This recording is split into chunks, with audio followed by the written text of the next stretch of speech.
One more example left for hyperbolas, and this is an equation that's in that general form. We want to put it in standard form, so we got to identify the center and then come up with the vertices and draw the asymptotes and all that stuff. So if we look at this, just like we did before, now the numbers look huge for this one, but they're huge because they work out to be nice, perfect squares for you.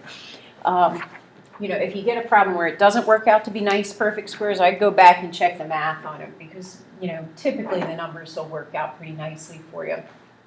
So for this, same idea as we did before with circles and ellipses, we'll get the x terms together and we'll get the y terms together. And that constant's already on the right side all by itself. All right, and then just like you did with the ellipses, you're going to factor out that coefficient. And you have a 49 actually in common for both of these, so this is going to be a 4x. And if I factor a -9 out, just be careful, it's going to change that middle symbol. That'll be y squared minus 10y. Still equals 470. And then if we pick the number that completes the squared here, so half of 4 is 2, 2 squared is 4. So I'm going to add 4, but really, okay, you got to be careful, it's really not a 4, it's a 4 times a 49, which is a 196. And then I'll do the same thing with the 10. Half of 10 is 5, 5 squared is 25. But it's really 9 times 25, which is going to give us a 225. Remember, it's a -9, so it's really a minus 225.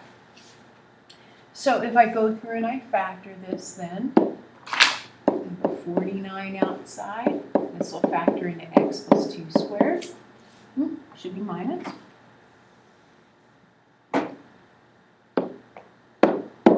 So minus 9. This will be y minus 5 squared. And then if you combine all of this together, it gives you 441. But we want this equal to 1. So if you divide everything by 441, which is a perfect square, 49 over 441 is going to reduce to 9. 9 over 441 is going to reduce to 49. 441 over 441 gives you 1. So now it looks pretty nice here. Our center is at -2, positive 5. The x squared comes first. It's going to open left and right. My a value is plus or minus 3. That b value is plus or minus 7. So from that center, -2, 5.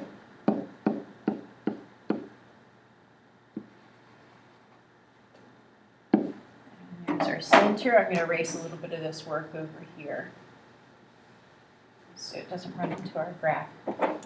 From that center, we're going to go left and right 3.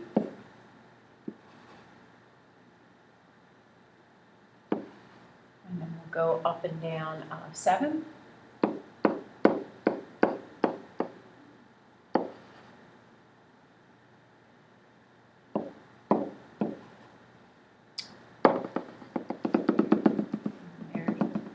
Sides of our box. We're going to connect the diagonals for this. This graph is not going to be great. I should have counted these as 2's. Right, and our vertices are right here.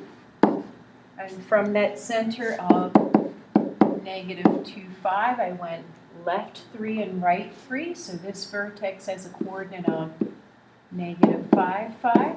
And the one that's on the right has a coordinate of positive 1, 5. And then my hyperbola is going to go through that vertex, get close to these asymptotes without crossing. So this one's a pretty wide one here. Get close to the asymptotes without crossing. Right, so the process is the same that you did with the ellipses there. We were just working in terms of x's and y's.